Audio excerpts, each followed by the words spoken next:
بسم اللہ الرحمن الرحیم۔ السلام علیکم دوستو، آج میں آپ کے لیے ایک بہت ہی خوفناک اور دلچسپ کہانی لے کر آئی ہوں، لیکن کہانی شروع کرنے سے پہلے آپ دوستوں سے گزارش ہے، اگر آپ میرے چینل پر نئے ہیں تو چینل کو سبسکرائب کر لیجئے اور بیل آئیکن کو بھی دبا دیں تاکہ دلچسپ اور بہترین کہانیوں کا جو سلسلہ ہے وہ بر وقت آپ تک پہنچتا رہے۔ دوستو، آج یہ کہانی ایک سائیکل رکشہ والے کی ہے جس کا سامنا ایک بہت ہی عجیب و غریب مخلوق سے ہوا کہ جب وہ دن بھر کام کرنے کے بعد واپس لوٹ رہا تھا۔ میں 1943 میں سائیکل رکشہ چلایا کرتا تھا۔ میں اپنا سائیکل رکشہ زیادہ تر ریلوے اسٹیشن اور بس اڈوں کے درمیان ہی چلاتا تھا، کیونکہ یہاں پر سواری بہت جلد مل جاتی تھی اور دام بھی اچھے مل جاتے تھے۔ یہ سخت سردیوں کی رات کا ایک واقعہ ہے جب میں 10:30 بجے پشاور سے آنے والی ٹرین کے انتظار میں تھا۔ اسٹیشن سے مجھے کوئی اچھی سواری ضرور مل جایا کرتی تھی جس کے دام بھی بھلے ہوتے تھے۔ اس رات ٹرین تقریباً آدھا گھنٹہ لیٹ آئی تھی۔ میں رکشہ میں بیٹھا کمبل لپیٹے ہوئے تھا، اپنے روٹ سے متعلقہ سواری کا انتظار کرنے لگا، لیکن میری طرف میرے روٹ کی کوئی بھی سواری نہ آئی اور پھر آہستہ آہستہ پلیٹ فارم پر مسافروں کی آمد و رفت کم ہونے لگی، مگر میری نگاہیں امید کے عالم میں پلیٹ فارم پر ہی لگی ہوئی تھی کہ شاید کوئی سواری مل جائے اور مجھے خالی ہاتھ گھر نہ جانا پڑے۔ اور پھر میری آنکھیں امید سے چمکنے لگیں جب ایک خوبصورت 20-22 سالہ لڑکی میرے رکشہ کی جانب چلتی آ رہی تھی۔ مجھے یقین ہو گیا کہ اب میں خالی ہاتھ گھر نہیں جاؤں گا، پھر چاہے مجھے تھوڑے کم پیسے ہی کیوں نہ لینے پڑیں، لیکن سواری ضرور لے کر جاؤں گا۔ اس کے ہاتھ میں ایک سفری بیگ تھا۔ جب وہ میرے قریب آئی تو وہ مجھے ایک پٹھانی لگی۔ میرے خیال سے غالباً وہ کسی سرحدی علاقے کی طرف سے آئی تھی۔ قریب آ کر اس نے مجھ سے پوچھا، شیخ پورہ جاؤ گے؟ میرے ہاں کہنے پر اس نے کرایہ طے کیے بغیر ہی وہ بڑی بے باکی سے میرے سائیکل رکشہ پر سوار ہو گئی۔ میں نے شیشے سے اس کی طرف دیکھا، وہ میری توقع سے کہیں زیادہ خوبصورت تھی۔ میرے دل نے چاہا کہ میں اس سے کوئی سوال کروں، کچھ بات کروں، لیکن پھر نہ جانے کیوں میں ایسا نہ کر پایا۔ آپ کا رکشہ بہت آہستہ چل رہا ہے، اس نے شرمیلی آواز میں کہا۔ میں دلی طور پر بہت خوش ہوا کہ اس طرح اس نے مجھ سے بات چیت کرنے کا مجھے موقع فراہم کر دیا۔ میں نے کہا، میں جان بوجھ کر رکشہ آہستہ چلایا کرتا ہوں تاکہ آپ کو جھٹکے نہ لگیں، کیونکہ اس سڑک میں کھڈے بہت زیادہ ہیں۔ میں آپ کو تکلیف سے بچانا چاہتا ہوں۔ اس نے ہنستے ہوئے کہا، میں اب اتنی بھی کمزور اور نازک نہیں ہوں۔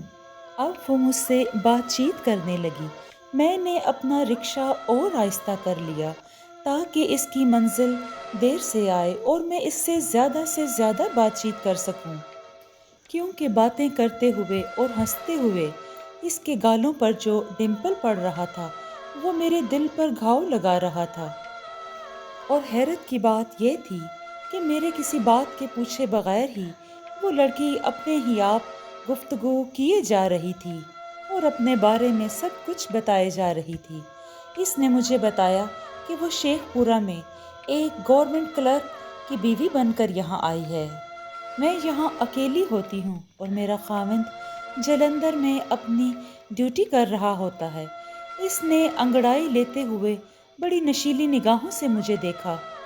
لڑکی کے اس انداز پر میرے اندر چھپا شیطان مجھے اس بات پر اکسانے لگا کہ میں اس کی طرف سے بڑھتی ہوئی بے تکلفی سے فائدہ اٹھاتے ہوئے اسے اپنی ہوس کا نشانہ بنا لوں۔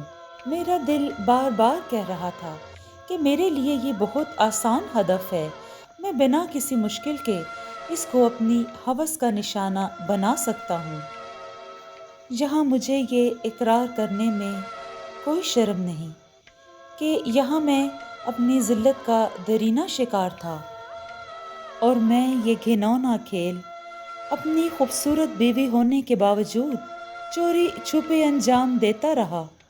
میں نے صورتحال جاننے اور اپنا مقصد آسان کرنے کے لیے اس سے پوچھا، آپ اکیلی کہاں سے آ رہی تھی اور آپ کو اس طرح رات میں اکیلے سفر کرتے ہوئے ڈر نہیں لگتا؟ میں اپنی بیماری کی وجہ سے اپنے گھر گئی تھی اور اب تنہا سفر کرنے سے کیا ڈرنا جب زندگی تنہا ہی گزارنی ہے۔ اچھا، آپ مجھے ذرا یہ بتائیں، کیا آپ شادی شدہ ہیں؟ اس کے اس طرح اچانک سوال کرنے پر میں بوکھلا گیا۔ حالانکہ میں شادی شدہ تھا، لیکن میں نے جھوٹ بول دیا کہ نہیں۔ میں نے کہا، میں غیر شادی شدہ ہوں۔ اس نے کہا، کاش کچھ عرصہ پہلے میری آپ سے ملاقات ہو جاتی۔ دراصل مجبوری اب یہ ہے، میری شادی مجبوری کا سودا تھی۔ میرا خاوند مجھ سے عمر میں کافی بڑا اور بد شکل ہے، اسی لیے مجھے اس سے نفرت ہے۔ اور پھر باتوں ہی باتوں میں اس نے مجھے ایک مرتبہ پھر احساس دلایا کہ میں اکیلی ہوں۔ شیطان میرے اندر گھر کر چکا تھا۔ سخت جاڑے کے دن تھے۔ قریش پورہ کے باسی اپنے اپنے بستروں میں گم خواب خرگوش کے مزے لوٹ رہے تھے۔ اس زمانے میں لوگ ویسے بھی بہت جلد سو جایا کرتے تھے۔ اس نے مجھے ایک پرانے سے مکان کے پاس رکنے کا اشارہ کیا۔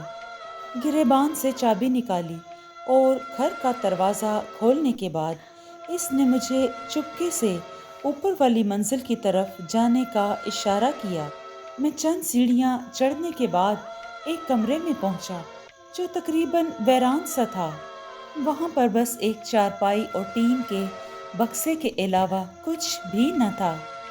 پہلی صورت میں مجھے مکان بڑا عجیب اور اجاڑ سا لگا تھا، لیکن چونکہ شیطان نشے کی ہوس کی صورت میں ایسا چڑھا ہوا تھا کہ میں نے اس وقت اس ماحول کا بالکل بھی نوٹس نہیں لیا۔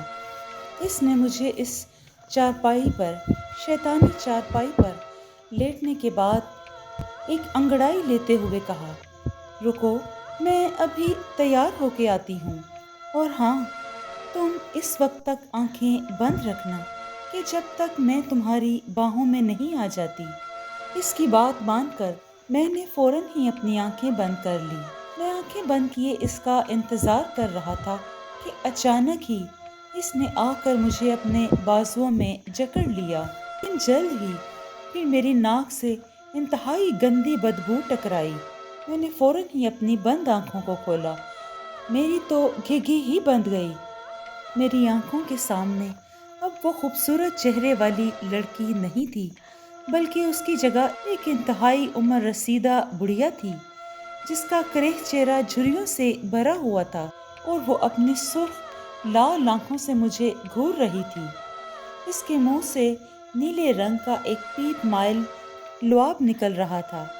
اس نے مجھے ایسے بھینچا ہوا تھا کہ مجھے یوں لگا کہ اب میری جان ہی نکل جائے گی۔ اس وقت مجھے جتنی صورتیں اور کلمے آتے تھے، میں نے سب کے سب باواضح بلند پڑھنے شروع کر دیے کہ آہستہ آہستہ اس چڑیل نما بلا نے مجھے اپنے شکنجے سے آزاد کیا۔ میں الٹے پاؤں سیڑھیوں سے نیچے بھاگتا ہوا گیا۔ مجھے معلوم ہو رہا تھا کہ چڑیل میرا پیچھا کرتے ہوئے نیچے تک آ گئی ہے۔ میں ہانپتا کانپتا کسی طرح اس گھر سے باہر نکل گیا اور بے دم بے ہوش ہو کر گر گیا۔ مجھے ہوش اس وقت آیا جب کسی نے میرے منہ پر پانی کے چھینٹے مارے تھے۔ میں نے دیکھا کہ میرے ارد گرد خاصے لوگ جمع تھے۔ میں نے انہیں گھما پھرا کر اس چڑیل اور اس مکان کے بارے میں بتایا۔ وہاں موجود ایک بڑے میاں نے کہا، ارے، تو پاگل تو نہیں ہو گیا ہے؟ یہ مکان تو بڑے عرصے سے ویران اور بند پڑا ہوا ہے۔ اس کی ملکیت کے لیے 2 پارٹیوں میں عدالت میں مقدمہ بھی چل رہا ہے۔ ذرا غور سے تو دیکھ، اس مکان کے دروازے پر